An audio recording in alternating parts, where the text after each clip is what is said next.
May 16th, 2026. The most consequential economic confrontation of our time is not happening in the Strait of Hormuz. It is not happening in the Security Council. It is happening in the space between two sentences, spoken by two leaders in two cities on two very different days. One sentence announced the end of an era. The other announced that the man who ended it had made the most expensive miscalculation of his presidency. Donald Trump stood in Beijing's Great Hall of the People with the full diplomatic machinery of the world's most powerful nation behind him. He said 4 words no American president had ever publicly said about Canada, the country that shares the longest undefended border in the world, the country whose supply chains support 3.2 million American jobs, the country that provides 41% of America's total crude oil imports. He said, "Good runs end."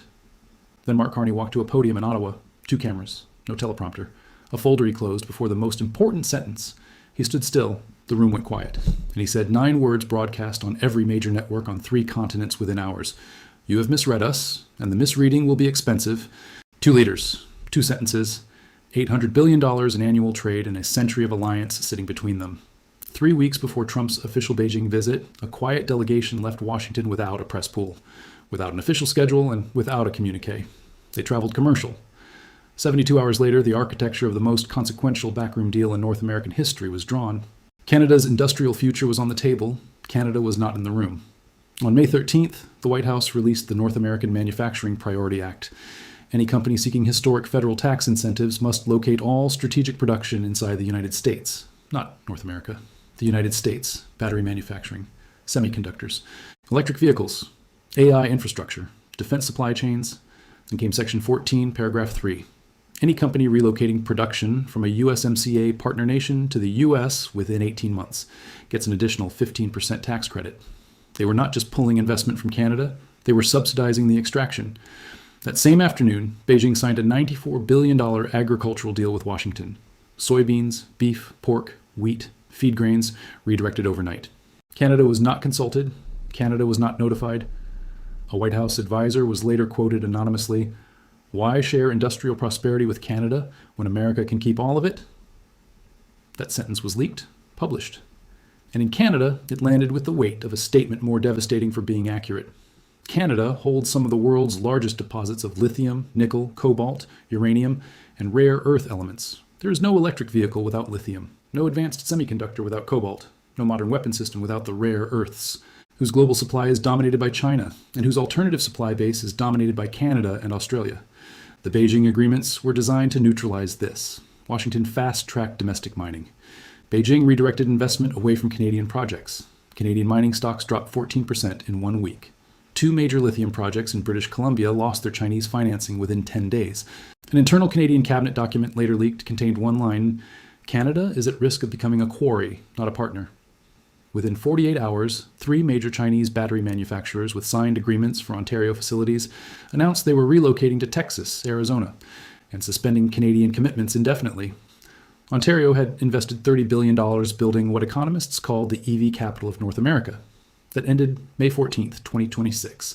Trump called him weak. Here is who Carney actually is. Governor of the Bank of Canada during the 2008 financial crisis, guiding the country through it better than any comparable economy. Then, Governor of the Bank of England, the first non-British citizen in its 300-year history. Before that, 13 years as managing director at Goldman Sachs. Oxford doctorate in economics. This is not a politician who learned economics. This is an economist who spent 3 decades at the apex of the global financial system, learning that the most dangerous people are never the ones who announce what they will do. They are the ones who have already done it before anyone noticed. The night the Beijing deals went public, he did not hold a press conference. He read every page of the act, 4 hours, then 3 calls. Not to Washington, not to London, to Tokyo, to Berlin, and a third capital never publicly named. 48 hours after Air Force One landed, Carney walked to a podium in Ottawa. 2 cameras, no teleprompter. He stood still. The room went quiet. Canada is not a bargaining chip. Canada is not a concession in someone else's framework. Canada is not a line item negotiated in rooms where it was not invited to sit. He paused. 3 full seconds. He did not consult us. He did not notify us. He did not extend the basic diplomatic courtesy one nation extends to another after a century of alliance. He closed the folder, looked directly into the camera. To those who believe that Canada will absorb this quietly, that patience is the same as weakness, that restraint is the same as submission. 3 seconds of complete silence. You have misread us. And the misreading will be expensive. 47 million views in 24 hours. Not because it was dramatic, because it was cold, precise, and controlled. The stillness of a man not performing but reporting on preparation and already complete. Trump posted, "Carney is all talk. Very weak." While he typed, Carney had already moved on 6 fronts. 1.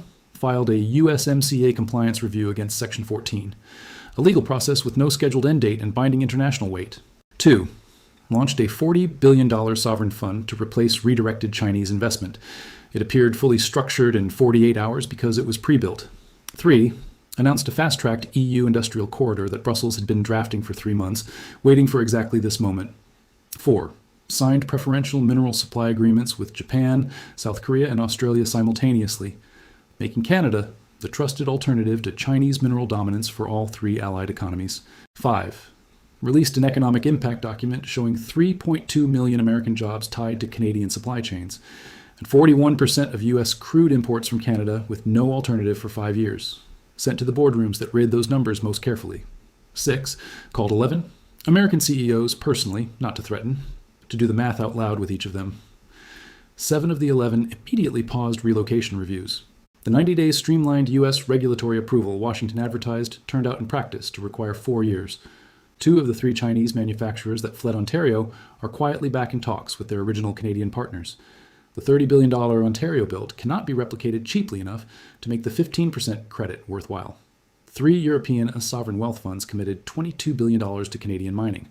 Trump created a sale. Europeans bought it. Canada signed new agricultural deals with India and Indonesia to replace the China volume. A Wall Street analyst note circulated globally. The administration appears to have confused Canada's patience with Canada's weakness. The distinction is becoming expensive. 1 week after Beijing, a journalist asked the White House press secretary, when the president said Canada's good run is over, is that the official position of this administration on the alliance? The press secretary paused. 4 full seconds. A spokesperson whose entire job is to answer without hesitation chose silence, then said, "Next question."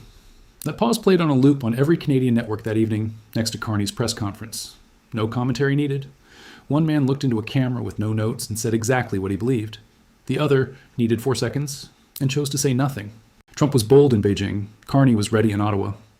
While Trump prepared his Great Hall statement, Carney had already called Tokyo and Berlin. While Air Force One flew home, Carney was on the phone with 11 American CEOs. While Trump posted about weakness, the sovereign fund was being capitalized, the EU corridor finalized, the mineral agreement signed, and the compliance review filed. The USMCA review runs with no end date. The 3.2 million jobs sit on a spreadsheet nobody in Washington wanted to address. The 4-second pause is permanently on the record. The misreading, as Carney said without raising his voice, will be expensive. The only thing still being determined is how expensive and for whom.